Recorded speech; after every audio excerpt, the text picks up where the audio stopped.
The morning air at the Wehrmacht testing facility near Hillersleben carried the acrid smell of cordite and diesel fuel.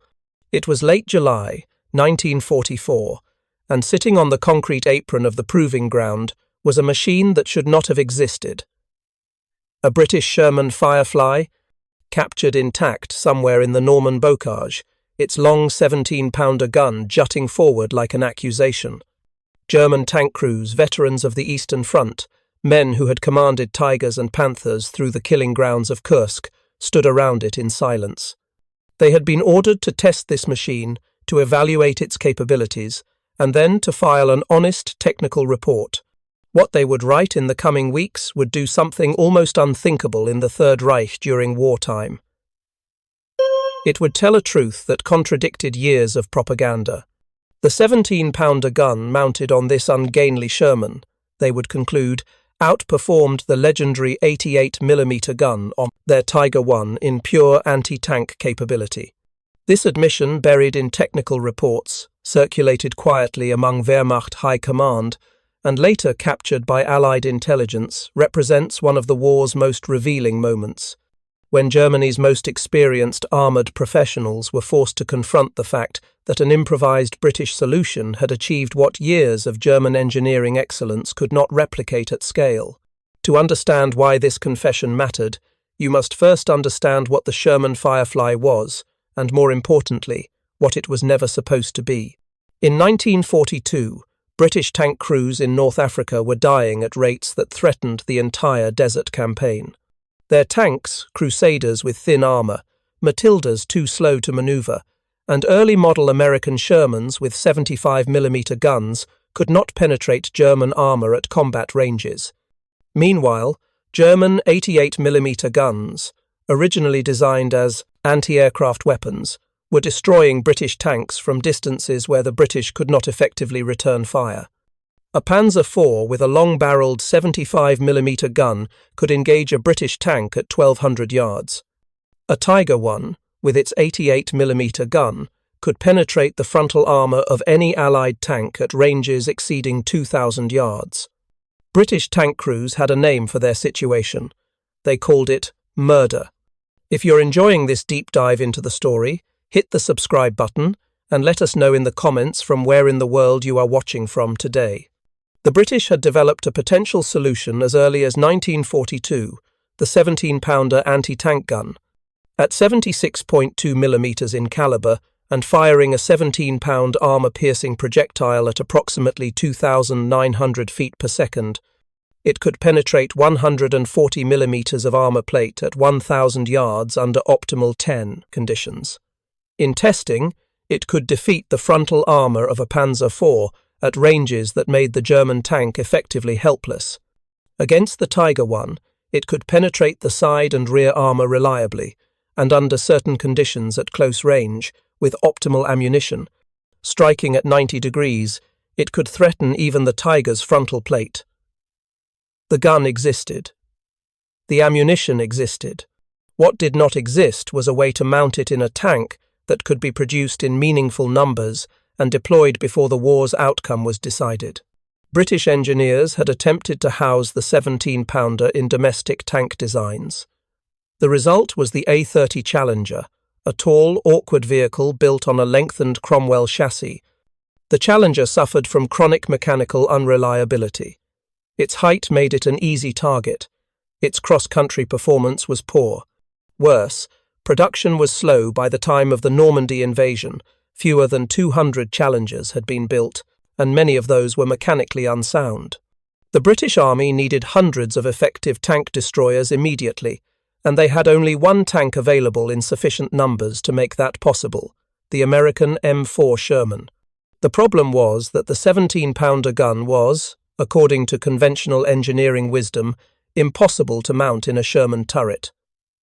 The Americans had already examined this possibility and rejected it. The gun's recoil was too severe, it would tear the turret mounting apart. The gun itself was too long, over 16 feet, making the vehicle nose-heavy and unbalanced. The Sherman's turret ring was too small to accommodate the breech and recoil mechanism. Every technical analysis concluded the same thing. It could not be done within acceptable engineering parameters. What the Americans meant, in practical terms, was that it could not be done elegantly, safely, or according to standard design practice. They were correct. But desperation has a way of making the impossible merely difficult. In late 1943, Major George Brighty of the Royal Artillery, working with a team at the Lulworth Armoured Fighting Vehicle School, decided to ignore the Americans' conclusions. His approach was simple: force the gun to fit. The team modified the gun's recoil system, reducing recoil travel. They repositioned the radio from the turret to the hull, freeing up precious internal space. They removed one crew member, the assistant driver, to make room for ammunition storage. They cut away part of the turret's interior and welded in new brackets.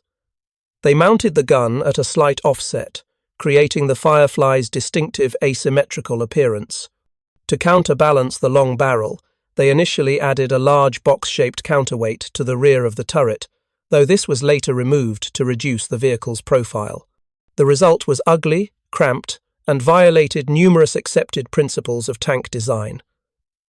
The loader had to work around the massive breach, which dominated the turret's interior. The commander had reduced visibility. The gun's muzzle blast was tremendous, kicking up dust and debris that instantly revealed the vehicle's position. But when fired at the Lulworth Proving Ground in January 1944, the 17-pounder punched through test armour that a standard Sherman's gun could barely dent. The Firefly worked. Production began immediately. By early June 1944, as Allied forces prepared for the Normandy invasion, approximately 342 Fireflies had been manufactured. British armoured regiments received them at a ratio of 1 Firefly per troop of 4 Shermans, never enough to satisfy tactical requirements, but sufficient to change the fundamental equation of armoured combat. Each Firefly troop commander understood his role. His tank existed to kill German heavy armour. Standard Shermans would engage infantry, support positions, and lighter vehicles. When a Tiger or Panther appeared, the Firefly would fire first. The Germans did not yet know these vehicles existed. That ignorance would not survive the first week of combat. June 6, 1944. The first Fireflies rolled off landing craft at Sword and Gold beaches. Within 72 hours, German tank commanders began filing after-action reports that mentioned an unfamiliar threat. Standard Shermans, they noted, remained vulnerable, easily destroyed by the long 75mm guns on late-model Panzer IVs, let alone the heavier armament on Tigers and Panthers. But a different variant of Sherman was appearing in British sectors. It mounted a noticeably longer gun. It was often positioned at the rear of Allied tank formations, suggesting a command or specialist vehicle. And when it fired, German tanks died not from lucky flank shots or track immobilizations, but from frontal penetrations that should not have been possible with any Allied tank gun then in service. On June 13, 1944, SS Obersturmführer Michael Wittmann, Germany's most celebrated tank ace, credited with 138 confirmed kills, led a company of Tiger Ones into the town of Villers-Bocage in an attempt to disrupt the British advance. What happened next became immediate legend. In approximately 15 minutes, Wittmann's Tiger destroyed or disabled an entire column of British armour: half-tracks, reconnaissance vehicles, Cromwell cruiser tanks, and Sherman tanks, perhaps 14 vehicles in total. The Tiger advanced through the town virtually unopposed, its 88mm gun devastating targets at close range, where the confined streets prevented effective Allied response. The attack was a tactical masterpiece, exactly the kind of engagement that German propaganda celebrated and Allied tank crews dreaded. What is less often discussed is what happened at the end of that engagement. As Wittmann's Tiger withdrew through Villers-Bocage's town square, attempting to rejoin German lines, it was engaged by British forces that had regrouped. The exact circumstances remain historically debated, multiple British units claimed involvement, and the fog of combat obscures precise attribution. What is documented is that Wittmann's Tiger was disabled, struck by at least one anti-tank round that penetrated its armour. The crew abandoned the vehicle and escaped on foot.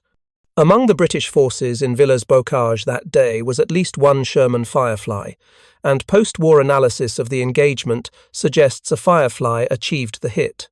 The invincible Tiger, the symbol of German armoured supremacy, sat abandoned in a French town square. Whitman himself would be killed 2 months later during Operation Tractable again, most likely by a Firefly. By mid-July 1944, German tactical intelligence had identified the Firefly as a priority threat. Orders went out to armoured units. Identify and engage Fireflies first. Tank commanders were trained to recognise the distinctive long barrel and the asymmetrical turret profile. In tactical briefings, the Firefly was described as the most dangerous Allied tank in Normandy. This was correct assessment, but it created a problem for German crews. In the confusion of combat, particularly in the close terrain of the Norman Bocage, with its high hedgerows and narrow lanes, distinguishing a Firefly from a standard Sherman was difficult. The silhouette was similar. Both vehicles used the same chassis and basic hull shape. Only the gun and turret differed significantly, and in combat conditions with dust, smoke, vegetation, and the chaos of engagement, that difference was not always obvious until the Firefly fired. The British, aware that their Fireflies were being prioritised as targets, adapted. Firefly crews removed the distinctive muzzle brake counterweight to shorten the gun's apparent length. They camouflaged the gun barrel with foliage and mud. Some units ordered Fireflies to remove or paint over prominent Allied identification markings, making them harder to distinguish at distance. Commanders rotated Fireflies between different positions in formations to prevent German spotters from identifying them by placement. The cat-and-mouse game intensified German crews trying to spot and kill Fireflies before they could fire, British crews trying to blend in until they could achieve the first critical shot. It was in this context, sometime in late July or early August 1944, that German forces captured an intact Sherman Firefly. The circumstances of the capture are not fully documented in surviving records. Most likely, it occurred during the intense fighting around the Caen sector, where British armoured divisions were attempting to break through German defensive lines and where vehicle losses and captures were occurring on both sides. The Firefly may have been disabled by track damage or engine failure, abandoned by its crew before German forces overran the position. What matters is that the tank was recovered intact, gun, turret, ammunition, and mechanical systems all available for examination. It was shipped to a Wehrmacht testing facility, most likely the proving ground at Hillersleben near Magdeburg, though Kummersdorf south of Berlin is also possible. There, it was turned over to the Waffenamt, the German Army's weapons testing and procurement agency, for comprehensive evaluation. The Waffenamt assigned veteran tank crews to conduct the assessment. These were not recent recruits or propaganda officers. They were experienced combat veterans, men who had commanded German armour on the Eastern Front and in the Mediterranean. They had faced Soviet 34s with their sloped armour and 76mm guns. They had engaged American Shermans in Italy and France. Most importantly, they were intimately familiar with Germany's own armour, the Panzer IV, the Panther, and, especially, the Tiger I. They understood not just the official specifications from technical manuals, but the actual performance characteristics as experienced in combat, how long it took to reload, how the gun behaved at different ranges, where enemy rounds typically struck and with what effect. They were professionals, and they were being asked to produce a professional assessment. The testing process was systematic. The German crews fired the Firefly's 17-pounder gun at captured or knocked out Allied and German armour at measured ranges, documenting penetration, accuracy, and practical rate of fire. They evaluated the gun's recoil characteristics and the loader's ability to maintain fire under combat conditions. They assessed the turret's traverse speed and the commander's visibility. They drove the vehicle cross-country and on roads, noting its handling, mechanical reliability, and fuel consumption.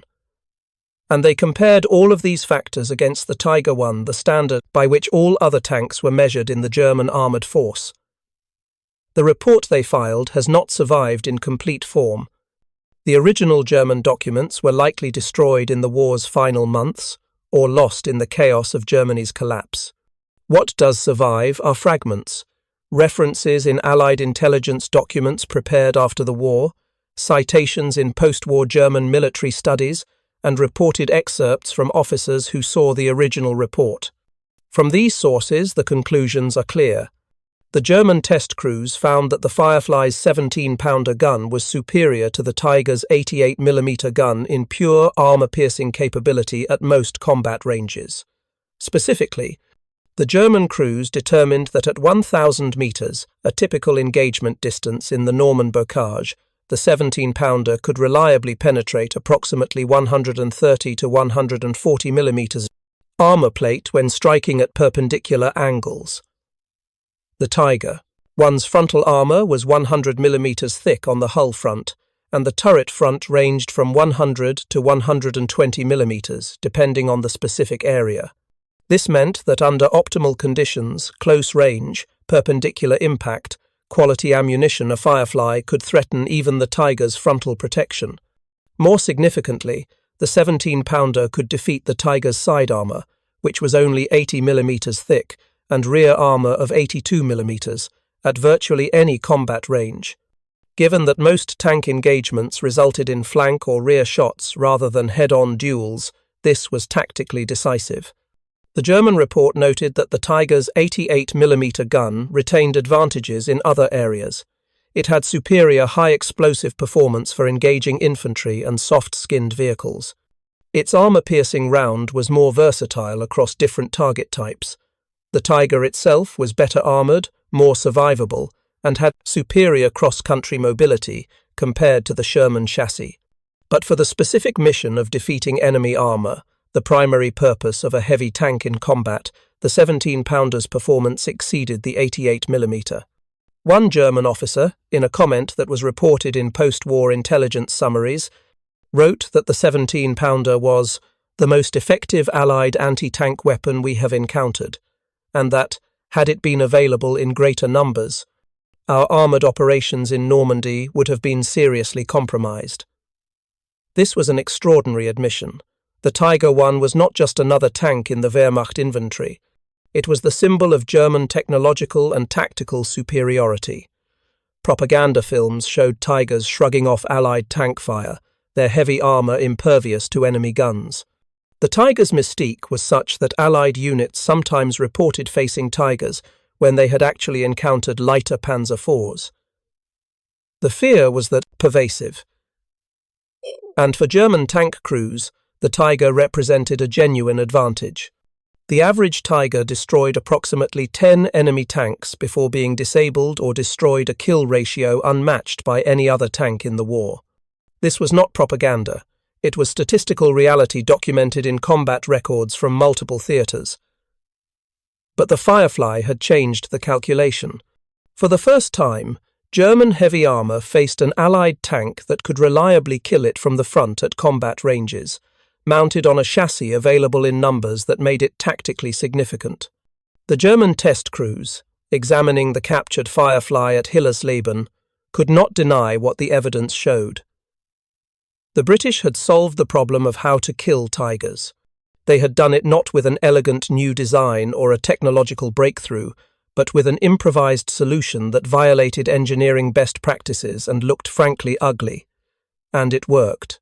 If you find this story engaging, please take a moment to subscribe and enable notifications. It helps us continue producing in-depth content like this. The German evaluators recognized something else in their analysis, something that spoke to broader strategic realities. The Firefly represented a British willingness to accept good enough solutions that Germany had lost.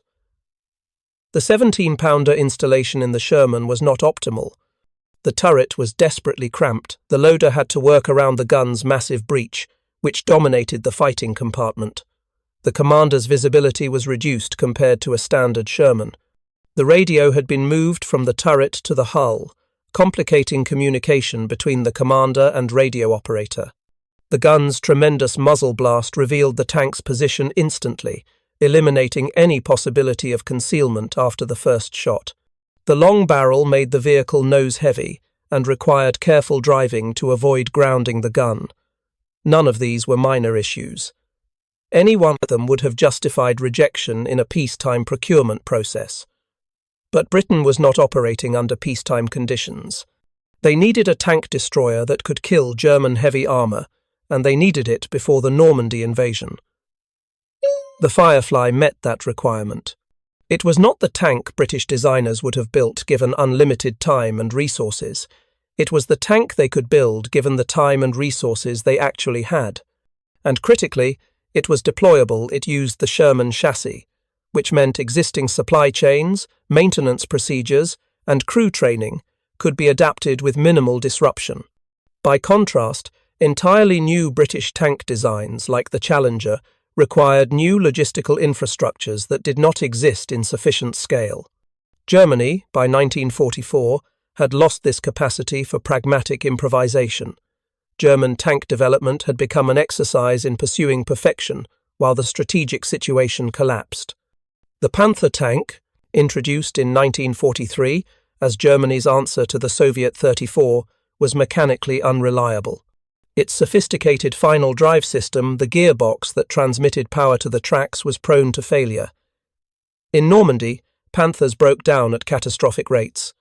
Final drives burned out. Transmissions seized. Engines overheated. For every Panther destroyed by enemy fire, 2 or 3 were abandoned due to mechanical failure. The Tiger II, an even heavier design mounting an 88mm gun with higher velocity, was worse, a ponderous vehicle that consumed fuel Germany no longer had in adequate supply, broke down on roads the Wehrmacht could no longer repair, and was too heavy for most bridges. The German test crews at Hillersleben, examining the Firefly, could not have missed this irony. The crude British improvisation worked better than Germany's sophisticated designs because it prioritized function over form. It was ugly, uncomfortable, and compromised, but it was reliable, deployable, and effective. This was not the narrative German propaganda told. This was not what years of Nazi ideology about Aryan engineering superiority promised. But it was what the evidence showed, and the test crews were professionals enough to report it honestly. The question then becomes, what did Germany do with this information? The answer is revealing. The report was filed with the Waffenamt. It was circulated among Wehrmacht High Command and likely reached the desks of senior staff officers responsible for armoured doctrine and procurement. And then, essentially, it was ignored. Not because its conclusions were disputed, there is no evidence of any official rebuttal or counter-analysis.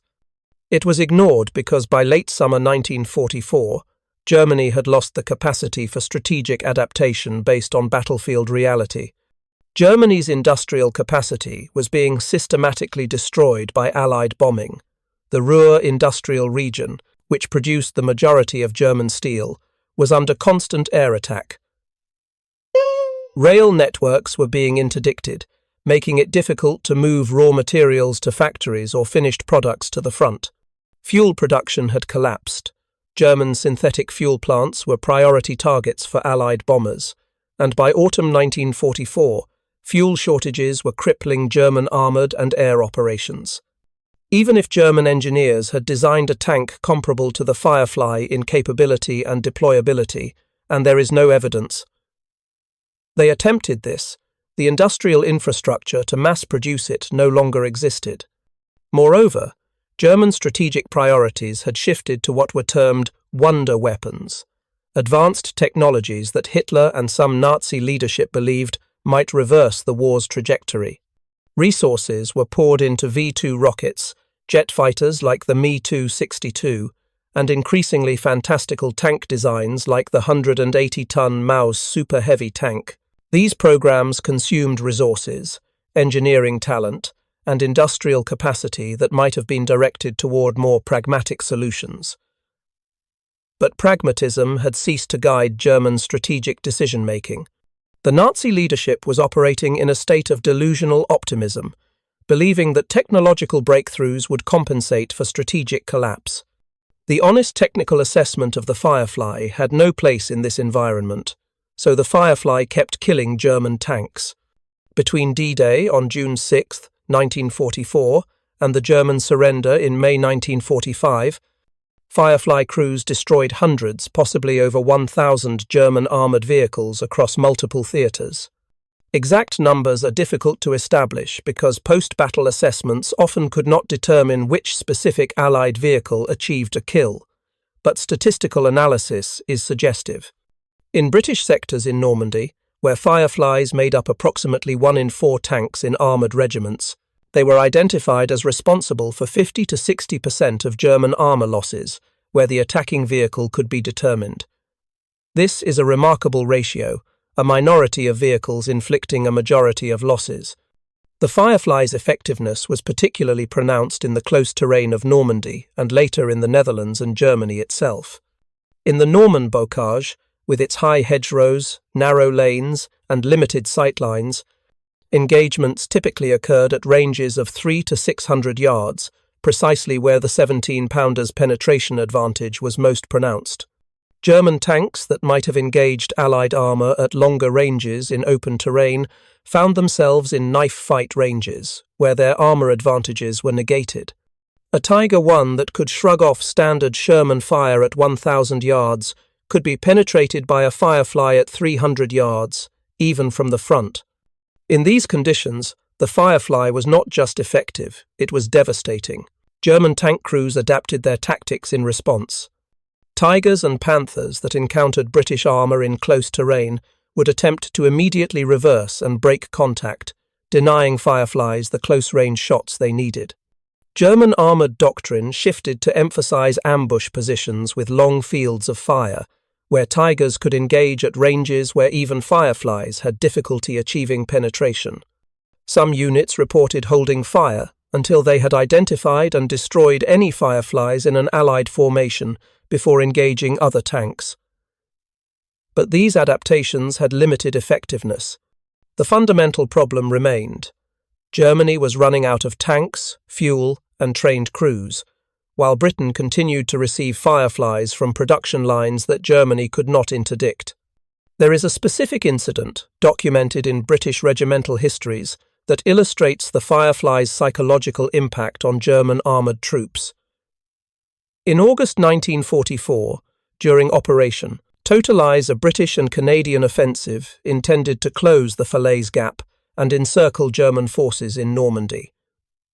A single Firefly, commanded by Sergeant Gordon from the 1st Northamptonshire Yeomanry, engaged a group of 3 Tiger I's that were providing flank protection for retreating German forces.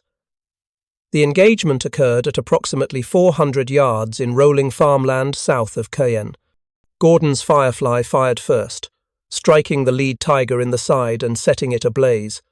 The second Tiger attempted to traverse its turret to engage, but the Firefly's second shot penetrated the turret front, disabling the gun and forcing the crew to bail out. The third Tiger, rather than returning fire, immediately reversed at full speed and withdrew. This was unusual behaviour for a Tiger crew.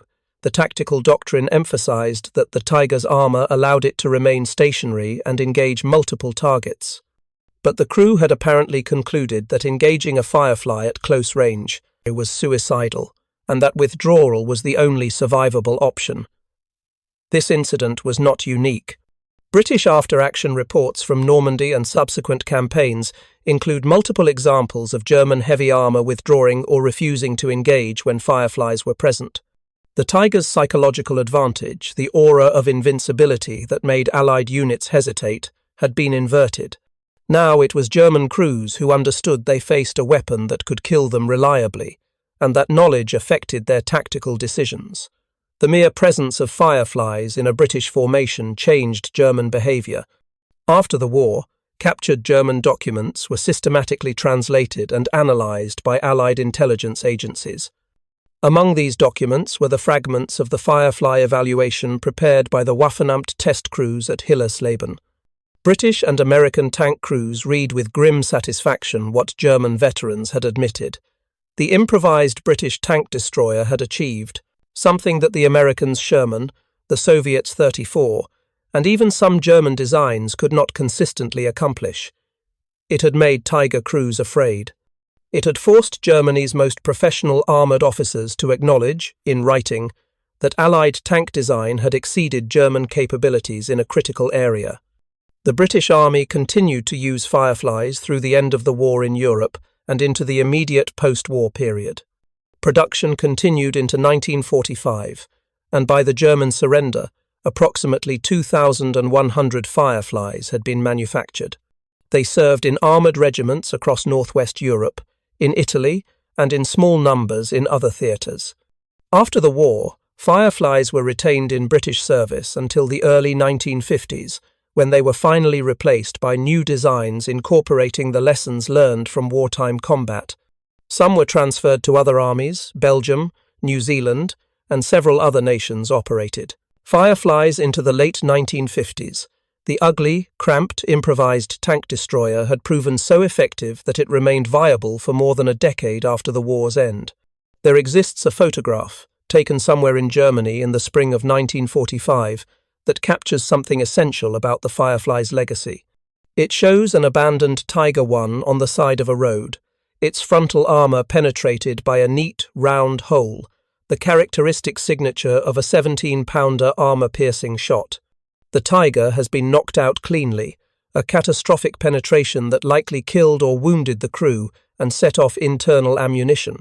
Standing next to this Tiger is a Sherman Firefly, its crew leaning casually against the hull, smoking cigarettes and apparently discussing the engagement.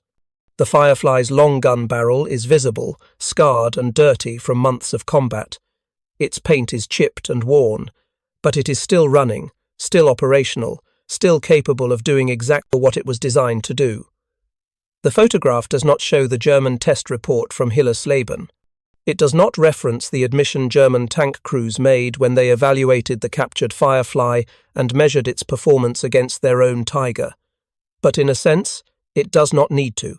The evidence is there in the wreckage in the hole punched through armour that was supposed to be impenetrable, in the abandoned Tiger that represents the failure of German technological superiority, in the ungainly British tank that solved the problem through brute pragmatism rather than elegant engineering. Sometimes the enemy's confession is not spoken aloud. Sometimes it is not written in formal reports or intelligence summaries. Sometimes it is written in steel and fire, in the machines they could not stop and the losses they could not prevent. The Sherman Firefly was never the tank Britain wanted to build. It was the tank they needed to build, constrained by time, resources, and the desperate requirements of total war. It violated design principles. It was uncomfortable, awkward, and obvious. But it worked. And in war, that is the only metric that ultimately matters. The German test crews at Hillersleben understood this when they filed their report. They understood that the crude British improvisation had succeeded where German engineering sophistication had failed, not because British engineers were superior, but because British procurement had remained connected to battlefield reality in a way Germany's had not. That understanding, that honest professional assessment in the face of ideological pressure to deny uncomfortable truths, represents a kind of integrity that is easy to overlook. The men who tested the Firefly and admitted its superiority were doing their duty as soldiers and as professionals. Their confession, preserved in fragments of documents and intelligence reports, stands as testimony to what happens when reality is allowed to speak louder than propaganda. Thank you for watching. For more detailed historical breakdowns, check out the other videos on your screen now, and don't forget to subscribe.